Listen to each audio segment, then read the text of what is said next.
Azansys Technologies introducing India's first largest capacity agriculture spray drone. Traditional agriculture spraying methods such as manual or tractor-based spraying are inefficient and time-consuming. Resource intensity. Conventional spraying methods require a significant amount of labor, fuel, and water. Health risk. The exposure of agricultural workers to harmful chemicals during manual spraying poses serious health risks.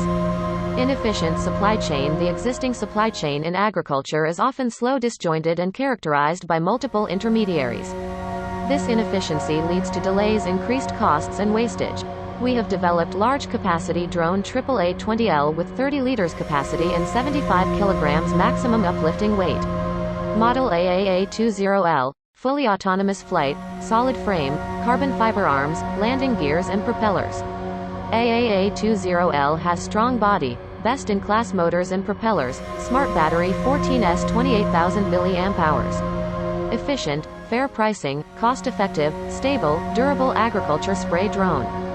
For more information visit our website www.azansys.com.